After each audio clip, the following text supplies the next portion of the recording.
In this lesson, we're going to look at putting guitars down to our Task 3C track. Now, I tend to like to layer my guitars quite thick because I just feel that it gives it that kind of natural, that big kind of production feel that you kind of require. And the more guitars you put down, the better they're all mixed together. It really does add that sonic quality that's just going to put it ahead and above everything else. Now, for this part, you can obviously do it by MIDI, but I would say you're better off jotting down your chords for your musician and getting a guitarist to actually play in this. So what I've done here is I've got myself a guitarist and I've just given them the chords and I've given them some basic instruction about how I want them to record my piece. So I've basically said, I want the first guitar just to play sustained chords and maybe a bit of distortion on it. And this second guitar, which is this acoustic guitar, I just want a nice rhythm track just to kind of push the beat a little bit and make it a bit more enthusiastic and make it a bit more, have a bit more momentum, okay? So that's the instruction that I've given to my guitarist, and they've kind of, I've sat there and I've recorded the part in and they've played it along.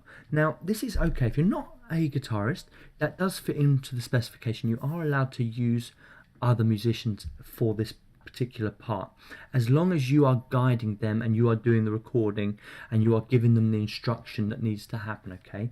You're not allowed to have them do the production work for you. So that's what I've done here. Now, I've only recorded one acoustic track, and then I've done an ADT, or an automatic double track, okay?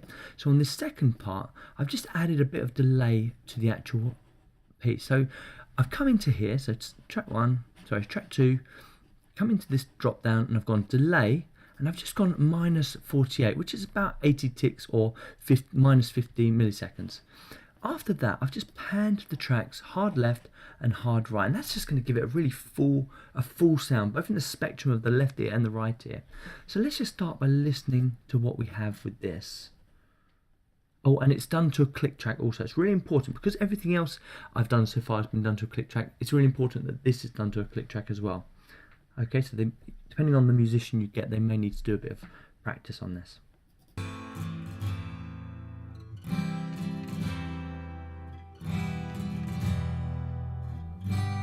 Okay, and it develops a little bit further.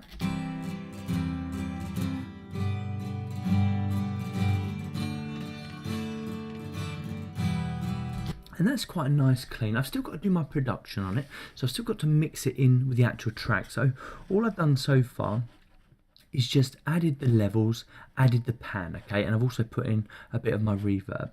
Now, the next one is what I really like, is this distorted guitar, and it really, for the lack of a better word, makes the sound a lot more fatter, So have a listen to this lightly distorted guitar.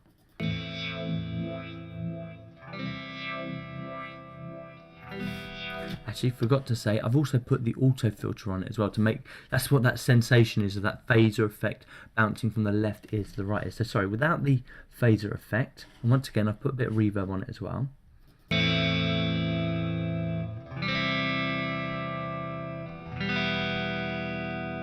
Okay, and obviously with the phaser we're getting that really lush sound.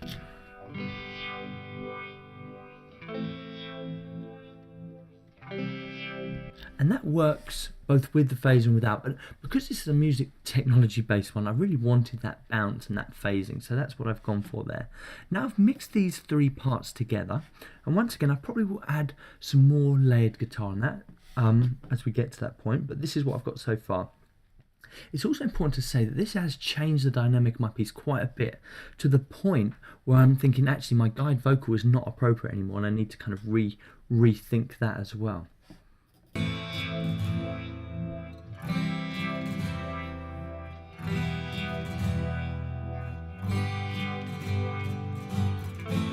So that sounds really nice. Now let me just play that in my mix. It's a nice easy one, this one. It's my chance to use a bit more audio, so I'm filling that part of the requirement. I'm just going to turn my vocal off for a minute and let you hear it within the mix. Let's take it from this chorus here and we'll go into that verse.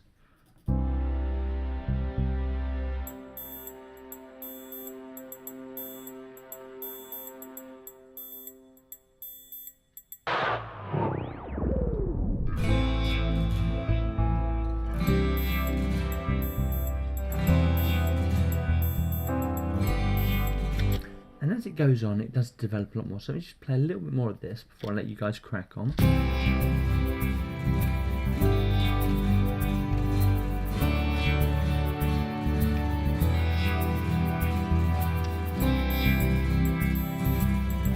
And I think you can pretty much see by adding those layers of guitar, it really has added such a big feel to it. So we're going in a really good direction. Now, I promised you a few lessons ago that I'd look at the vocals, and since then I've tried the vocals. I'm having a few issues with that, so I'm still kind of reworking them. And most of the problem was because I hadn't quite got the feel down yet, but now I've got these guitars in, now I've got the bass in and all the other kind of instrumentation. It leaves me with nothing else to do but kind of put those vocals down and get the feel of this piece really working. Okay, so I'm going to revisit the vocals, revisit the main vocal, revisit these chanting ideas that I was trying to come up with, and hopefully then we're going to be looking at an almost finished piece, minus the kind of production levels that we still need to do. Okay, so have a go at putting some guitars in, and I'll see you in the next lesson.